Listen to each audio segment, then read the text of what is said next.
The following program is an original production of WYCC PBS Chicago. Tonight, the governor chooses his running mate. Former Chicago school CEO Paul Vallis will round out the ticket. Why is he drawing sharp criticism? And one is an NBA great, and the other is a Grammy-winning hip-hop artist. What do they have in common? Plus, the huge demand for what some call liquid gold. We'll take a closer look at the risks and rewards involving moms who are donating and even selling human breast milk. These stories and much more tonight on In the Loop.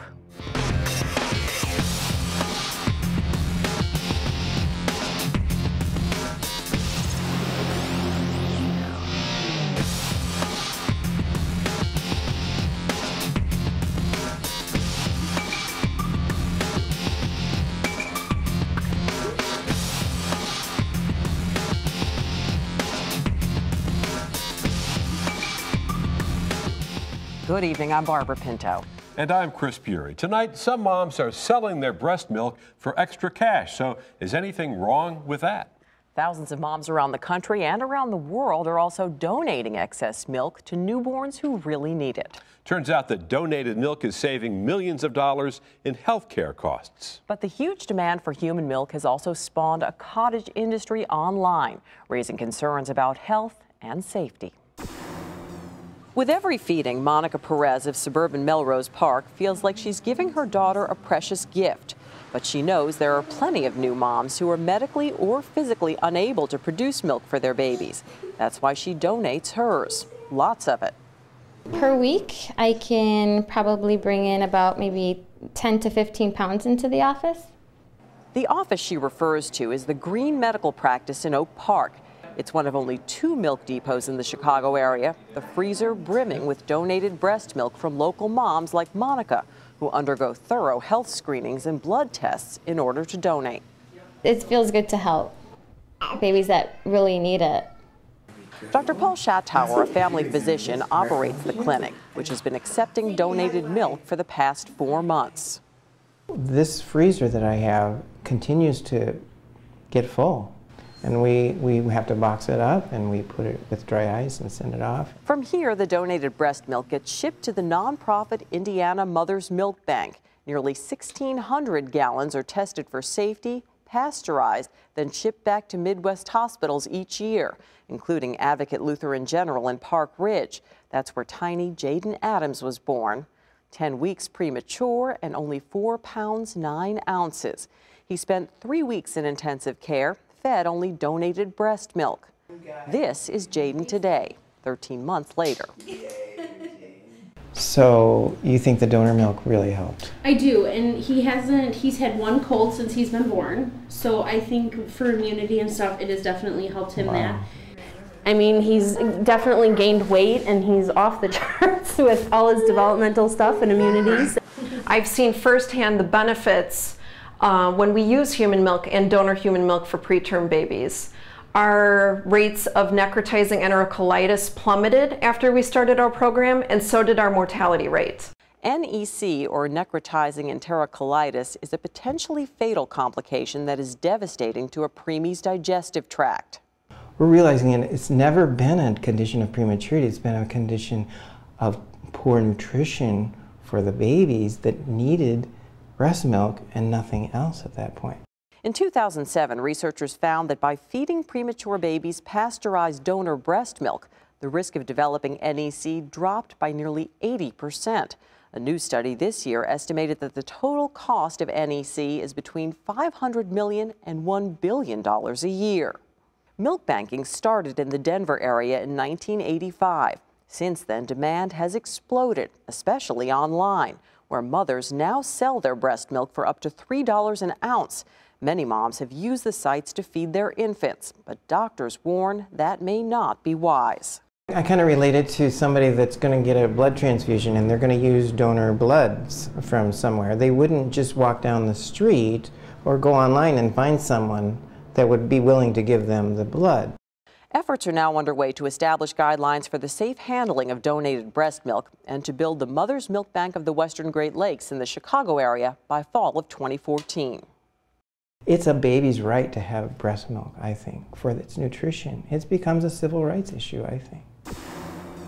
Today we're joined by Jennifer Anderson, chair of the board of the directors for the Mother's Milk Bank of the Western Great Lakes. Jennifer, welcome. Thank you for having me.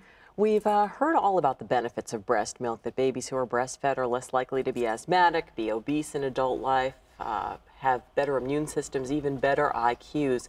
How big is the demand for breast milk? Absolutely. Well, we know that human milk is the ideal source of nutrition for babies.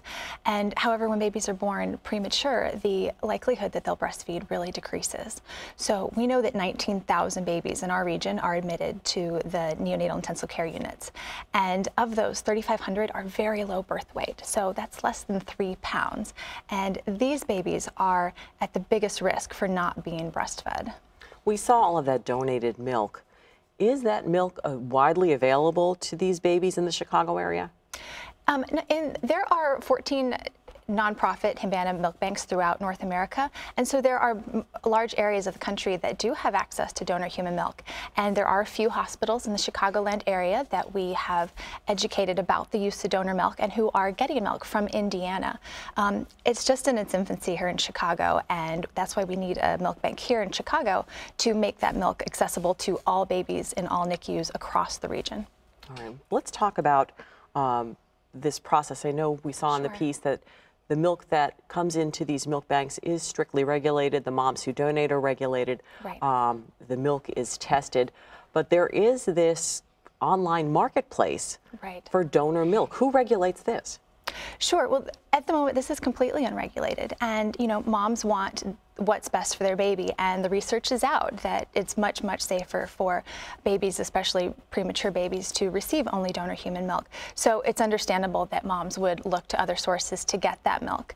But if you compare it to what happens in a milk bank, moms are screened with a medical questionnaire very similar to the one that you would receive when you donate blood. Well, this is a body fluid now. Absolutely. It is. It's a living tissue. And then moms are blood tested. We test for HIV, HTLV, syphilis, hepatitis B and C, and only after the mom is cleared, then we accept her milk. Then that milk is pooled with the milk of other donors to further reduce the risk.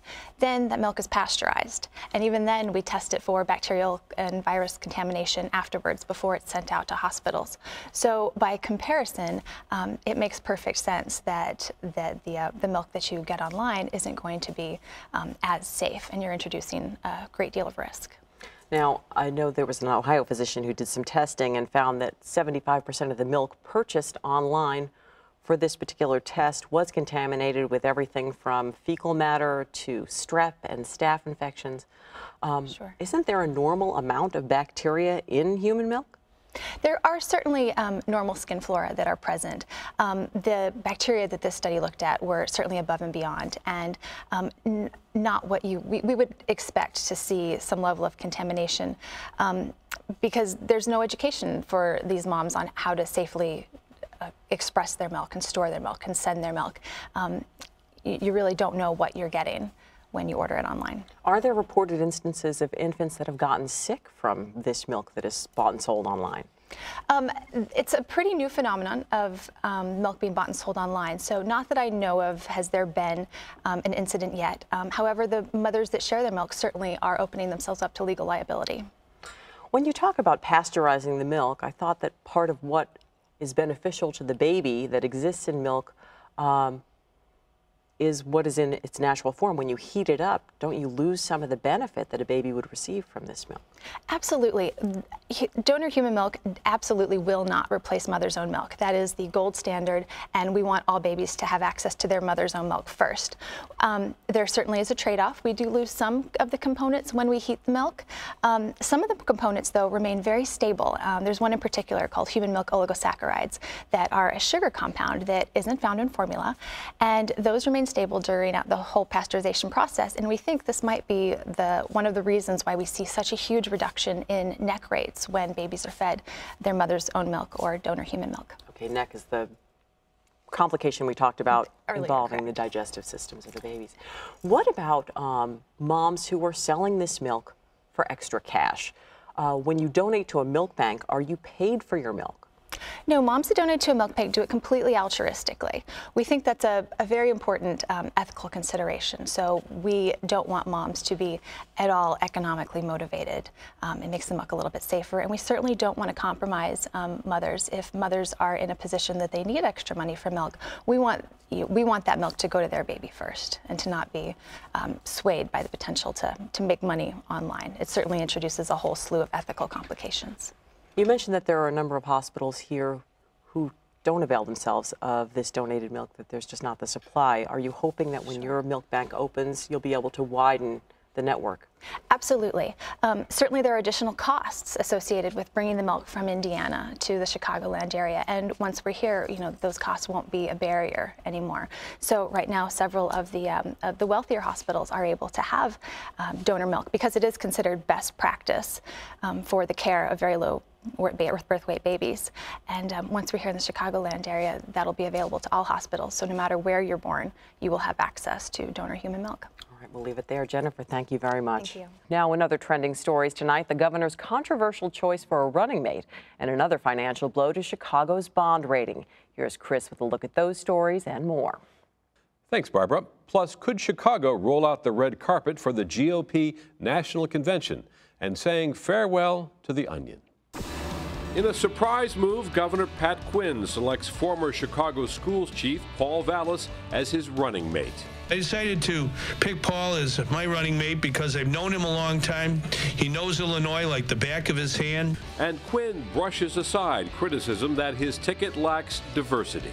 Everybody's in, nobody's left out when it comes to our administration.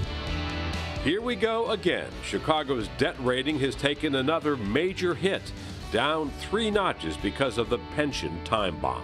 Hopefully, you know, something will happen that can pull us out of that debt and get our notches back.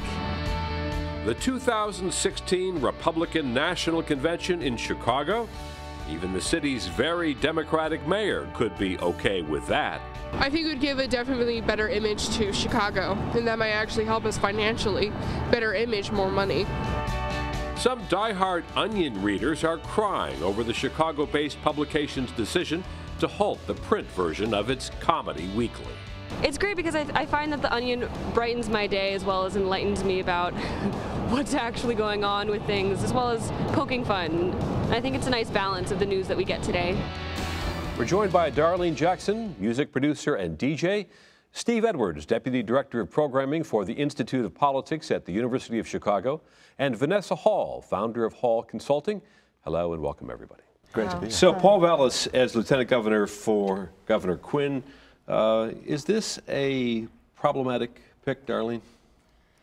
I don't know so much that it's problematic, but it is controversial. He had a short list of candidates, and none of those people seemed to make it, and Vallas sort of came out of left field. Some people feel disenfranchised by the process. Some people, you mean African Americans? Some African Americans or other ethnic minorities maybe who may have wanted to be, you know, a running mate for the governor. I think that he had an opportunity to really look around, and he doesn't seem to have a lot of you know, people that are really good friends of his, and he says that Vallas is a great friend to him, and so it's someone he can count on and trust. So in that sense, it's a great pick for him because he feels safe. And I think he's going to need that for the next, you know, for the upcoming elections and all the muds that's going to be slung during this, you know, whole campaign up to the vote. Yeah, and you know, Chris, the other thing he needs is he needs to really reach out to independent voters and to make sure that he is competitive in the suburban areas in this race, which will be vital to his reelection strategy. So I think going with somebody like Vallas, who polled very well, ran very closely in the 2002 campaign for governor, sort of helps him in that respect, also sort of underscores experience. And in addition to his education experience, this is a guy who served in Mayor Daley's administration in key budget positions. So I think he's going after experience and crossover votes in this pick. But Vanessa, what about the question of diversity, not only racial diversity, reaching out to African Americans, but also geographic diversity, reaching out to downstate voters who may be critical? So I think that will be an issue, but I think what Quinn was looking for was someone that has a background in management. someone that he knows went into several school systems, reformed, increased test scores. And because we have such a huge issue with the pensions here in our state, I think he's really going to tap into Vallis to get ideas on how to reform our pension problem here in the state. The other big news with the governor's race is Bruce Rauner is putting in $500,000 of his own money. This is going to trip the limits on everybody else, so it's going to be no holds barred in terms of campaign contributions. What do you think this means, Steve, for the governor's race? Well, I think here comes the big cash. We already knew it was going to be an expensive race, but I think this just opens those floodgates even further. I think for Rauner, this is an indication, too, that what he really needs to do is use these months before the primary campaign truly intensifies after the first of the year to get his name out there. This is a guy who's not very well known specifically outside of Chicago, and this is a chance for him to spend extensive money early to lay that message on television, introduce himself to voters, and establish his bio. But he's already being accused of trying to buy the race with this kind of money.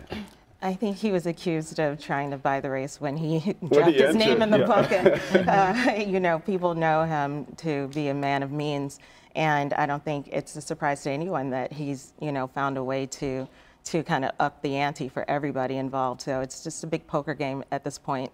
So I guess the commercials are going to start on Friday, and there will be no end in sight, apparently. There will be no end. And but I think it opens up for other candidates to actually start getting contributions from other people. So that kind of makes me nervous, because I don't want it to be a battle of money. I want the best person, the person with the best ideas, to be the winner. You mentioned the pension crisis that the next governor will face. The mayor of Chicago also faces a big pension crisis. The city's debt rating has just been downgraded again for the second time in recent months, down 3 notches. Steve, what choices does Mayor Emanuel have when, in fact, the pension indebtedness is now $7,000 for every man, woman, and child in the city of Chicago? Yeah, the choices aren't good, and I think one of the big concerns here among Fitch and the other rating agencies that look at a city like Chicago is they see that. They see, well, your options are to raise taxes, and by Fitch's own estimate, you would have to raise the property tax burden overall by 35% to cover the shortfall in all of the city's 9 pension plans. That's politically toxic and financially toxic to the voters of Chicago. Or you're looking at cutting services, which is why I think you've seen the mayor do really 2 things. One, try to do things like the public-private infrastructure investment trust, and also do what the Tribune also pointed out, trying to actually kick the can down the road. These bond deals. Well, they've been doing that still. Exactly. It's back to the Daley administration, and this actually adds to the problem. It's a little bit like paying your bills with other credit cards and paying your credit card bills with more credit cards. But I think it's a reflection of the tight box that they're in right now. What he really needs is relief to come from Springfield on a reform package. Darlene, you're mayor for the day. What do you do to solve this problem? I think that at some point you have to stop spending as much. So I think that they have to just kind of tighten up the belts. You know, it's going to cost more money to borrow more money. So I think that we have to look hard and fast at where the money is being spent and see where you can tighten the belt. I don't see any other way around it. I don't think that it's fair to go into the taxpayers' pockets any more than they already are. They've traditionally, you know, hit property owners as well up for these sort of things. And at some point you kind of go like, this is a friend that comes to me and asks for money all the time. And at some point you have to cut them off. And you know, it almost becomes impossible for, you know, a person to do that on their own. But I think there has to be some morality from the government to say we won't do this anymore to the other thing people. the mayor's been doing has been raising fees through red light and speed cameras and just this last week on horse-drawn carriages. Is there anything left to tax? I don't think there is. I mean, I think pretty much we get taxed on everything, and to think that, I mean, we have the highest sales tax in the country. I mean, it's little by little, more tax on people. People are hurting, and something needs to be done quickly. And there's a sense of you're being nickeled and dimed. Although I think on taxes and sales tax, you know, the mayor talked about this, was unsuccessful in pushing it, but and got flack for it during the campaign. This idea of broadening the sales tax base to allow for more services, since that's such a part of our economy, is something else I would be surprised if it doesn't resurface as an issue. One of the things that the mayor may want to consider to bring in more tourism and money is the Republican National Convention into this incredibly blue city and blue state. Good idea for the Republicans, first of all, Darlene, to come to Chicago. I think it's a great idea for the Republicans. I think they've shown, especially with the gay marriage vote, that they actually can push through things that maybe some of their constituents might oppose. And if it weren't for 3 Republicans, that vote would not have passed. I think that it's a great time for them to come and say, celebrate that sort of victory in Illinois, and then try to convert people to their cause or to their platforms, and really show the world something. I know that Chicago is a great city for conventions. We know how to do them well, so they'll have a great time here. It'll be great for our economy. So Steve, I don't see a problem with it. This would really be coming into the lion's den. Would it send a certain message to the rest of the Republican Party that may be a worthwhile message? Well, it could, and there are 2 other things to think about. As one of our students at the Institute of Politics talked about recently, you look at the Midwest, and there's been sort of a red tide of governorships: Walker in Wisconsin, Schneider, Kasich, and Pence as well in surrounding states. You could potentially, depending on how this election in 2014 plays out, have a Republican in the governorship in Illinois, and this would be an opportunity for the Republican Party to sort of highlight that in an area of the country, Illinois being accepted, where there have been a lot of toss-up elections here. And last, I should say, Chicago's hosted more political conventions than any other city in the country, so it's not surprising that a party might be looking back to Chicago to handle something. Vanessa, it's been a long time. The last Republican here was Richard Nixon in 1960 at the old International Amphitheater. What about for the mayor? Do you think he ought to get behind this? I think so. I mean, I think the mayor's looking at it as a way to bring revenue to the city. And it's going to be creating jobs. There's going to be a lot of attention for Chicago from all over the world. So I think it's a good idea. I also think it's important for the Republicans to visit Chicago, because I know there's a lot of movement within young Republicans. And I've seen a bit of an increase within Latino Republicans here in Chicago. So I think that they need help gathering up minority people for the party, and this would be a great opportunity to do that. We just have a minute left. One of the Chicago institutions here is the comedy newspaper, The Onion. It's been in New York, back to Chicago, and it's now ending its print edition. Any thoughts on that, and no longer being able to read some of these great headlines, and we'll throw some of them up? Darlene, go ahead. I used to read The Onion, and I always liked it. They had a bit of a row during the last Oscar celebration online when they mentioned Quavajene Wallace, the little girl from Beasts of the Southern Wild. And it caused quite a stir, especially among African American women. They called her a certain name, and it wasn't good. And so I think if they're going to go digital, they have to be very careful about their humor that way, because in print you can tell it's all satirical. When you put things online, it's a different tenor. It's a totally different. That's a great point. One of our favorite headlines here: psychiatrists deeply concerned for the 5% of Americans who approve of Congress. And on that note, we're going to have to end. Darlene Jackson, Steve Edwards, and Vanessa Hall, thanks for your input.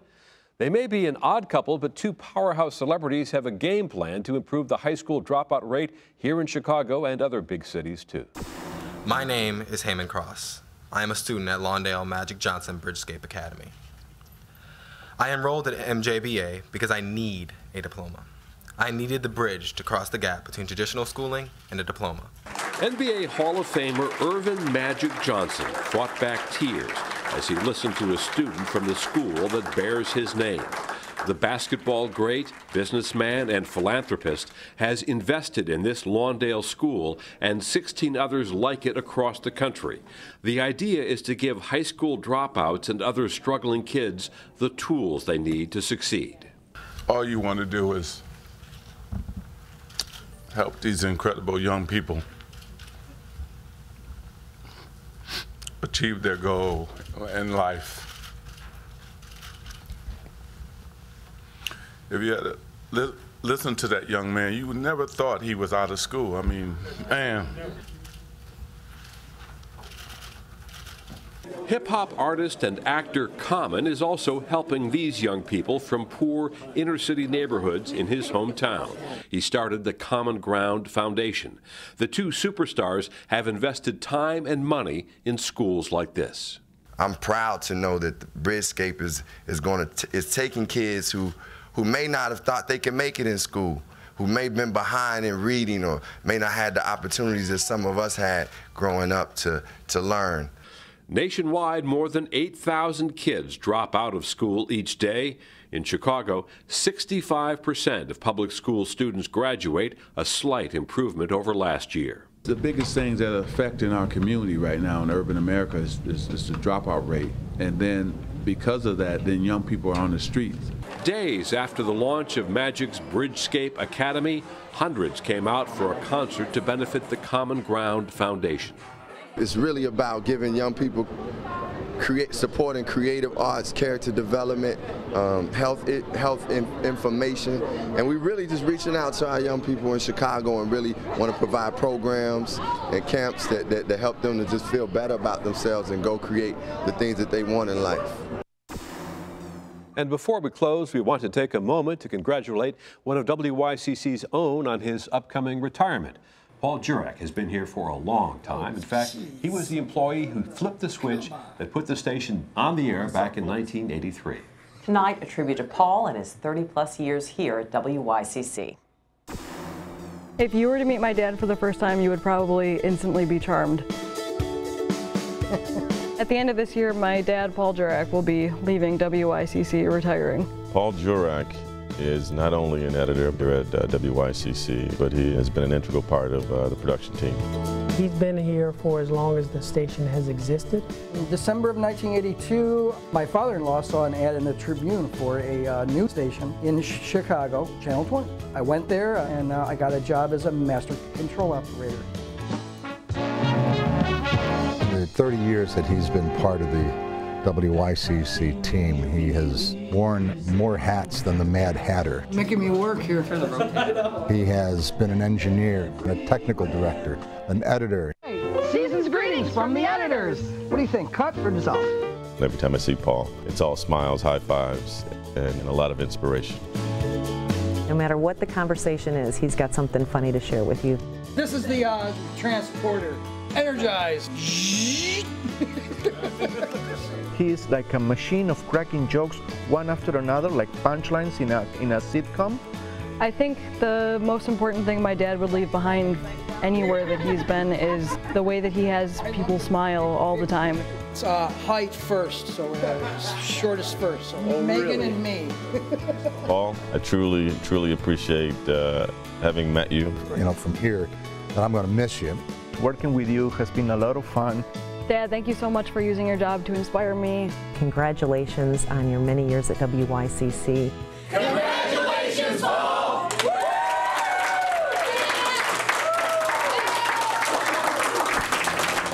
Congratulations, Paul. We're going to miss you too. Well, that is it for tonight. You are now in the loop. Please join us each Thursday at 7 p.m. and again on Sundays at 6:30 p.m. for In the Loop. Until next time, I'm Chris Bury. And I'm Barbara Pinto. Good night.